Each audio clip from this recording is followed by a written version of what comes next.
Hello, today we're going to be talking about Antlers, a new movie by Scott Cooper. I don't really know too much of his other work. The only other movie I saw when I looked him up was Black Mass. Pretty sick movie. It's not comparable to Antlers though. This is a pretty like atmospheric horror with a lot of gore. Here's a poster for it. Obviously, spoilers. I'm going to be talking about the movie as a whole and just Wendigos in general and what just my thoughts on it. I thought it was a pretty cool movie. I think I went in with too high expectations. Like I didn't hate it, but my partner went in with pretty low expectations because I didn't really tell them about it, and then they were satisfied with it. They were pleasantly surprised. I didn't think it was going to be so like atmospheric, more suspense. It wasn't like as intense as I thought it was going to be, but it was still a really cool film. To start off, if you don't know what a Wendigo is and not to be confused with skinwalkers, everything I say in this video I've just researched. So don't take my word as the correct term or the correct information on all of these legends or real things. I'm not gonna be biased. I'm just gonna speak of what I've read online. So skinwalkers are more occult based. They've done some like occult or sinful act, usually having to do with killing the person you hold dearest, and you sort of turn into that through like witchery. So you turn into a skinwalker, which can then take the form of a human or an animal. It's the same thing that eats people. It takes on their essence when it devours them. Wendigos, it's a little bit more cooked the way you become a Wendigo. You have to. It's through hunger and greed. Go full cannibal and eat somebody, and then you turn into a Wendigo through hunger and greed, and then you're just a flesh-eating monster that is never satisfied, and you're always wanting to crave human flesh. They're always just looking for someone to eat, and only satisfied while they're eating. And the second they stop eating, they just want to eat someone again. So it's pretty tapped. A Wendigo can shapeshift as well into man or beast, and it does have a physical form, a beast form, if you'd say. The beast form is pretty fucking tapped. I'll show you a picture here of a drawing of the beast form. I'll show you a little glimpse from the movie. This is what it looked like in the movie. It's sort of like a snap picture from the trailer because it's in cinema. I don't really have the movie. But yeah, but in the movie, it's fucking terrifying. It's got the skag skull and a human face. Nightmare fucking fuel. So Wendigos, they have like skin tight flesh with the bones sticking through, and like a stag deer skull with real sunken eyes, and they're fucking tall. They're like 15 feet.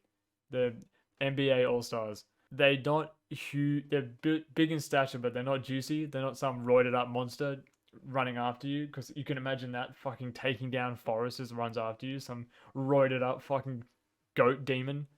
That'd be fucking terrifying. But they're pretty quick, but they sort of look fragile because of how tall and thin they are, and they sort of decompose as they walk. But still, if I saw that in the woods, bro, I fucking would not. You couldn't outrun it. If you saw one in the woods, you're dead. It's so quick, and it's you just wouldn't stand a chance fighting it. There's one on one, you're just dead. Just let it kill you. So this movie takes place in Oregon, in America. I don't know too much about Oregon in general besides this movie. I'm Australian, as you can probably fucking tell. Town of Oregon is quite rural. A Wendigo's wet dream, I assume. So the movie starts off with a guy is accompanied by a dude, and they're running a meth lab out of an abandoned mine, and it's pretty much how it starts. They're packing up their very do-it-yourself meth lab in the mine, and they hear some very beastly noises, and they're walking around with a flare, which from playing games and seeing in films, a flare looks like the fucking worst source of light. The other dude had a torch. I was like, yeah, that's not bad. But he lit up the flare, which looks cool, but fuck me, you cannot see. But it did add to it. And then they obviously get killed by the true form Wendigo, or whoever it devoured before, and then their kid comes in after them because there was a kid waiting in the truck, and then he walks in, then the title card. I'm not going to talk too much about the plot because this isn't a movie breakdown. This is just what I thought of the movie. So the cinematography in this movie, mad. I thought it was really, really fucking sick. The first part of the movie, the kid is feeding his dad and son who got infected. No, not infected, but they're taken on by the spirit of the Wendigo. So the first part is sort of, you don't really see them. So that's like the whole atmospheric suspense horror that I'm talking about. But when finally one of the teachers of the school go in to inspect what's going on with the family. She goes in with her, might I say, piss poor flashlight on her phone. I don't know whose phone light is that bad in 2021, but she goes in there and she gets fucking destroyed. The gore, you don't see what happens, but you see the aftermath. So you see a little bit of like the killing, but it's more you see the aftermath of what happened. So you see a dead dude in the forest who obviously got killed by Wendigo, and then you see her aftermath of when the Wendigo killed her, and she's just fucking open. That's a whole new level of open casket. It looks like she's been ripped apart. And there's another scene which I can show you because it's from the trailer. I'll show it now.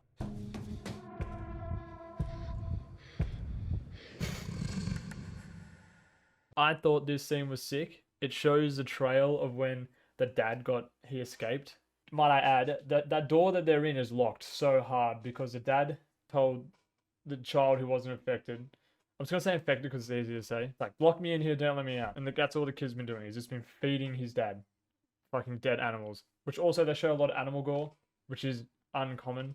I think that's why it's got so, like, blood and gore, because like, that's pretty big to show animal gore as well.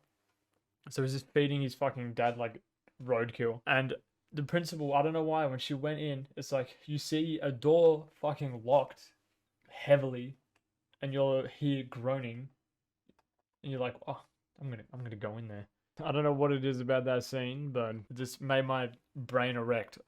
When I saw that, I was like, that scene is just so fucking cool. It was just the lighting, everything about it was awesome. I'll talk a little bit about the transformation of being a Wendigo. From the movie and what I read online, it feels like your whole body is burning. I think the only thing you can digest is human flesh. The uninfected brother gave his infected brother some of those like sprinkly chocolates, and he ate it, and then he just vomited. Like, same. Fucking can't have lactose, but I doubt they're lactose intolerant. So he just ate that, and he just vomited up blood. So I assume they can't eat normal food, like they have to eat flesh. I didn't really read anything about that online, but I was assuming. Throughout the movie, when the dad didn't transform, it looked like his heart, it had like it looked like lava-esque. It had like a glowing heart under his body, and his sort of veins sort of glowed through his body. It looked pretty sick.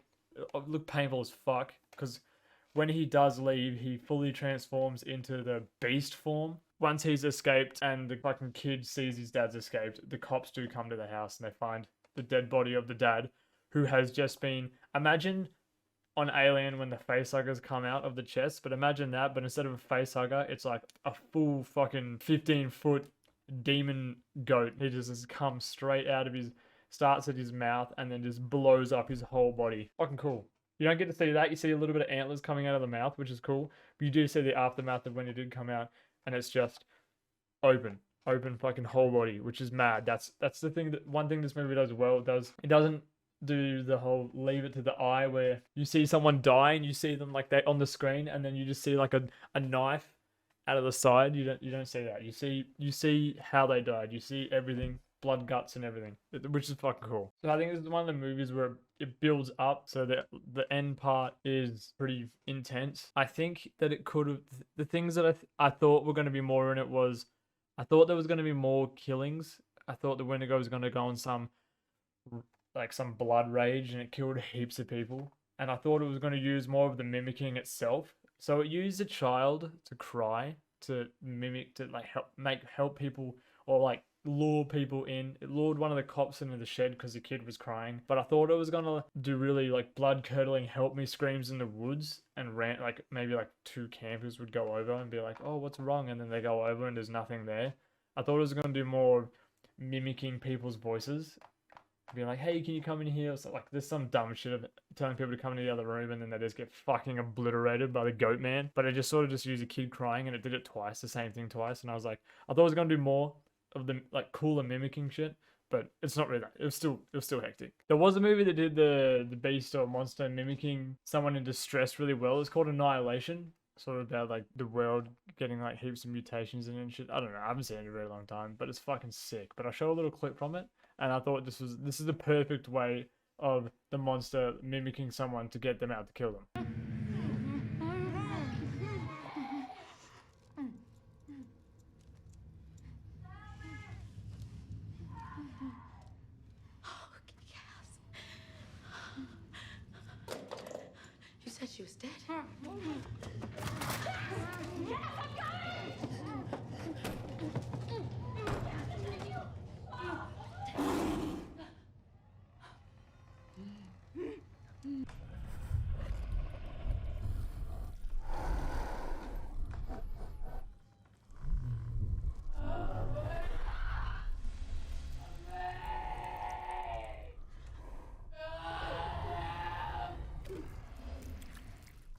The story was pretty cool overall. It was pretty slow it was sort of like those slow burning things. It's the whole, as I said, like atmospheric suspense horror, like, oh, what's in the fucking attic? What does it look like? And then it's sort of just people start dying, and it does sort of all happen near the end because the hour is only 1 hour. It's only 1 hour and 40 minutes, so it's not a super long horror movie, which is good for horror movies. When horror movies are like 2.5 hours, it's like, this is so fucking long. To put that into a horror movie, I feel like it's a lot of building up, but I think it was a really good time limit. And apparently, Wendigo psychosis is a real disease when you have access to normal food, but you get an overwhelming want for human flesh.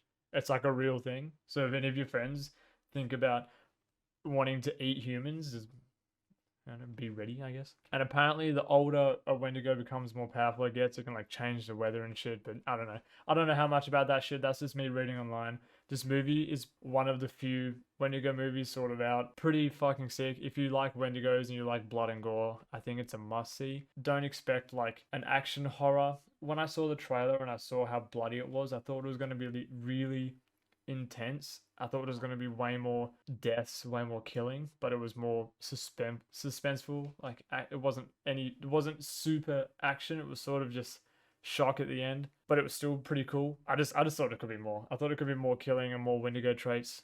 It was in its normal form the whole time. It didn't really take on any other form besides its final form. And the ending of it, I'm going to talk about the ending now. You probably could have got to the first part without getting spoiled that much because it's pretty straightforward. But the ending was okay. I think Wendigos don't like fire.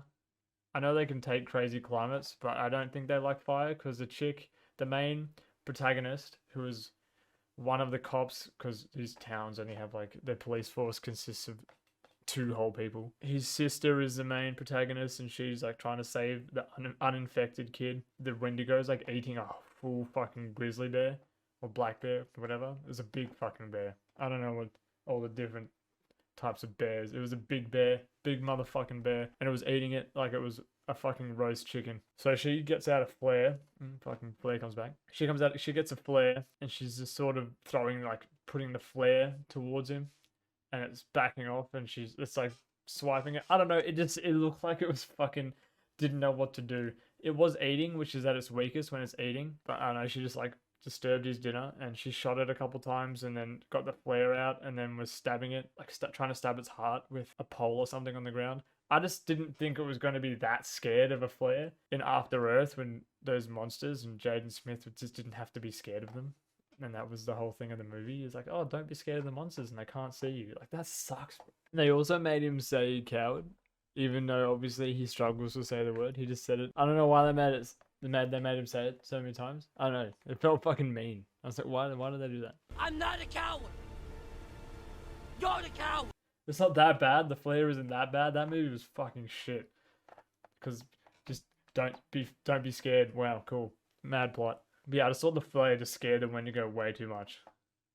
And then the kid, so she's stabbing it, and my partner and I, the kid's like has a knife, and we think that the kid is going to kill the chick because the kid was really into feeding his dad and brother like dead animals, and he knew that his dad was a Wendigo because he did all these drawings in school and shit. They were pretty good drawings for a child. I don't think really children can draw that well, but they're pretty hectic drawings of Wendigos and people getting eaten. And we were like, this kid is pretty into his dad being a Wendigo. He's like, he's keen for his dad to take him. So we thought the whole movie, he's like, it's my dad, like he's gonna take me away, this is that, and like he's sick, blah blah blah. And we think he's gonna kill the lady because she was trying to kill his dad. No. He kills the Wendigo, and then she adopts him. And then the little kid starts turning into a tiny little Wendigo, and she kills him too. And then yeah, they fucking adopt the child. But there is possible for a sequel, because at the end, obviously, you see the cop, he gets fucking sick because he got attacked by the Wendigo but didn't die. And I'm assuming that's how much it takes to get infected. I don't know. I thought it had to eat you and then it was passed on like that, but I guess it can injure you and then that's enough. It's like in you. I don't know. I don't know that much about it, but overall, I thought it was a sick movie. If you like atmospheric horrors about sort of more creepypasta sort of stuff, I reckon see it. It's gory, it's really well written, atmospheric. It's just, don't expect an action horror. Don't think it's not in your face horror. It's not like fucking Hills Have Eyes or some shit like that where there's heaps of crazy shit going on. It's like pretty slow burning at the start, and then it's sort of the what if, what does it look like, what's happening, and then it sort of just all happens near the end. And it's not a super long movie either, which is mad. So my first movie review. Let me know what you think below. If there's any points in future ones you want me to more talk on, if I rambled on something, just let me know. This is my first one. I'm gonna probably do more. I love horror movies. I won't do one on Halloween because I feel like that's oversaturated and now people do it on that. But there was another cool movie coming out called The Black Phone, I think. It's got Ethan Hawke from, he was in Sinister, and he's actually the presence or villain in it. I don't know what it is, if it's supernatural or not, but it looks fucking cool. Horror movies have been a little bit stale lately, but I think there's some cool shit coming out. And this Antlers one was mad, and this Black Phone one, or Black Phone, yeah, not Black Mass, that's that fucking other movie. Black Phone one looks mad. So when that comes out to cinema, I don't know, Australia sucks with movies coming out. Like, I think Halloween was out in America like a fucking year before us, so it's whatever. Our certification board is dog shit. But yeah, once I see that, I'll do another review. Let me know what you think below. And yeah, that's about it. Bye.